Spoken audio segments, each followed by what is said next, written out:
Alright, hello everyone and welcome to this EV Geek Studios review. I'm Sebastian obviously, and today I have what should be a short video, but maybe also interesting video. So, I got my hands on this adapter. This is the NACS Supercharger to CCS1 adapter, and there are some interesting things we can discuss about it. So without further ado, I'm going to move the camera. I've got a couple of the more reputable brand adapters to check out, as well as this one. We're going to unbox it, show you what it comes with, and we're going to discuss some of my findings and the company's response to my concerns. So without further ado, let's plug in and get started.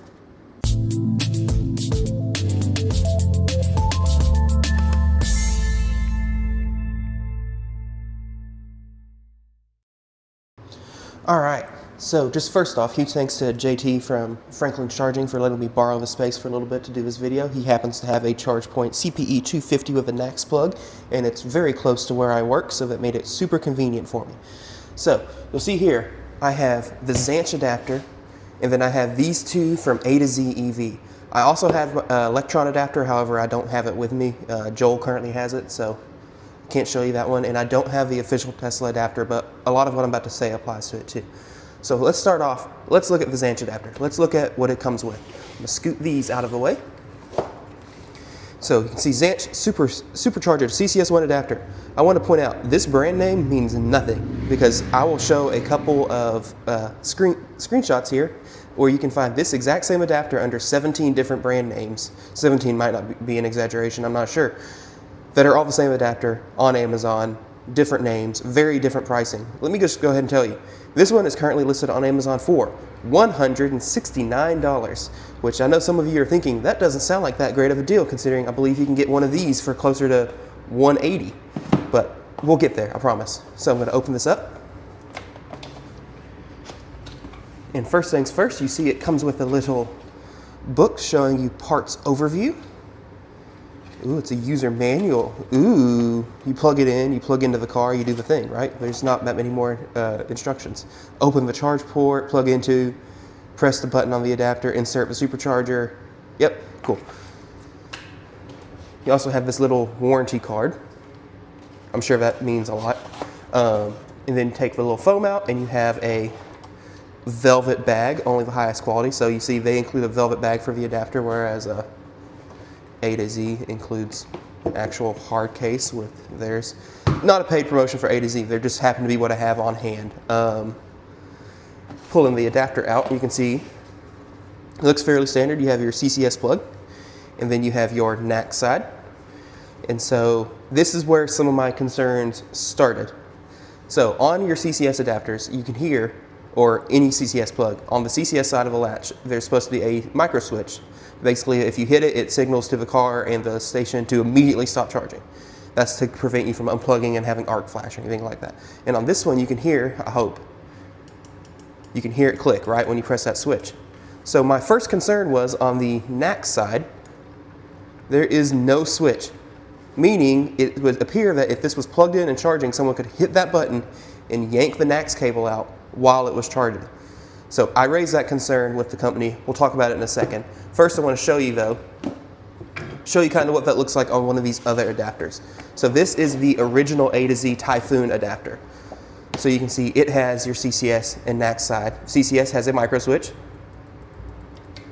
And then on the NACS side, you have a slider that has to be locked and unlocked. And this also has a micro switch. And I can confirm it works, because I have had a couple times using this that I've plugged my NACS cable in, thought it was inserted all the way. This wasn't actually all the way pushed over, and it won't charge.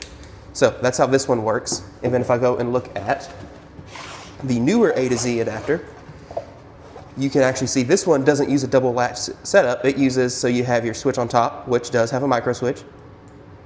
And then you push it a little further, and you can see it actually pushes the NACS latch down and out of the way. So I actually really like the ergonomics of this one, because it's just a single grab, but I digress. Anyway, it is also want to point out, it is not recommended for this to be how you stop your charge sessions, because like I said, this is more of like an emergency stop. It immediately kills power. There's no like gradual winding down of it or anything. Your car doesn't like that. Your car wants you to do it either on the car screen or on the charger screen, etc., so that it has a more graceful stop. But it's there for an emergency on purpose for a good reason. So, as previously mentioned, the ZANCH adapter does not appear to have anything on this NACS side to prevent you from unplugging it while it was charging. So I raised this concern to ZANCH, and they sent back a fairly long reply. I won't read all of this, however, it is sitting here if you want to pause and read it yourself. But here were my concerns. I addressed this, and then I also addressed on the Amazon listing for this adapter, they mentioned several times that this is UL certified, which I had a really hard time believing. So I raised those concerns, and they replied back, the reason we have not arranged a safety switch on the NACS side is, if the mechanical lock is set, it will be connected to the safety lock on the CCS side. This will cause the NACS port to automatically lock. Okay, seems reasonable. We'll see if that works. Blah, blah, blah. If users plugging the adapter to the car first and then the supercharger, there will be a situation where it cannot be plugged in. Interesting. We'll try that. The other reason they said they didn't think it was necessary is because the smaller 3-pass current on a NACS plug and 2 are signal transmitters, which is true. And you can see that here. You have your 2 tiny little pins here. Those are called control pilot and proximity pilot. And they are supposed to, if either of them break, it's supposed to immediately stop charging. However, my concern on that is, if you had this plugged in and you hit this button, you can unplug a cable pretty dang quick. And my concern is, if it didn't break that signal and get it processed fast enough, then you would have a situation where it was still potentially passing power, and then you would have arc flash. But they claim, you know, that's why they didn't do it. So we'll take that for what it is. And then on the UL certification. So they say they have obtained UL 2251 certification, and they actually did provide me with the document showing their testing of that. But then they point out that the UL listing they talk about in the Amazon thing, or Amazon listing, is specifically referring to the PVC plastic that this is made out of, which to me is very misleading. It just feels wrong. But for those who might know a little bit more about UL standards than the average bear, they might know that 2251 is not the correct UL certification for charging adapters. UL 2250 or 2252 is the one for charging adapters. 2251 is specifically for, and they say here, to connecting devices such as plugs, sockets, and couplers, not charge adapters. So they provided me the 2251 certification document, and in that document I could see that when they tested this, they only tested it with up to 243 volts and 20 kilowatts of energy, not, as they claim, 500 volts, 1,000 amps, or not 500 volts, sorry, 1,000 volts, 500 amps, which is also a huge red flag. But I'm not one to say all this and not try it, so I want to go see if I plug this into my car and start charging. Does it indeed, A, prevent me from plugging in if this side is plugged in? I have doubt. You can see I don't see any like interlock pins like they have on the Ford Electron adapters, etc. And then if I hit this button while it's charging, will it stop charging? Also fairly confident the answer is no, but we're going to find out together. So be right back.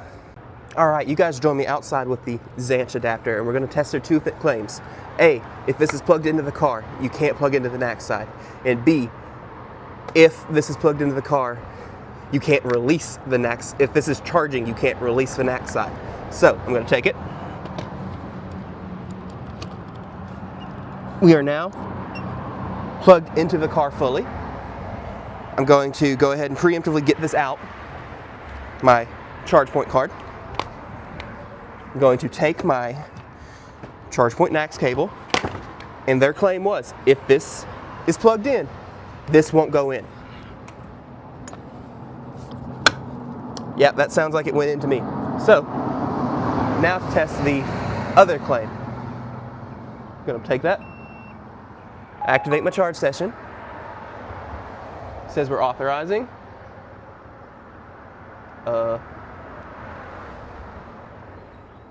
Still says we're authorizing. It says plug in, waiting for EV. Waiting for EV. Oh, there we go. It wasn't latched all the way.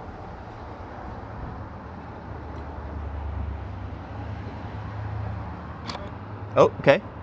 My car just locked on. The ChargePoint station says it's charging. I'm going to wait to hear my car beep.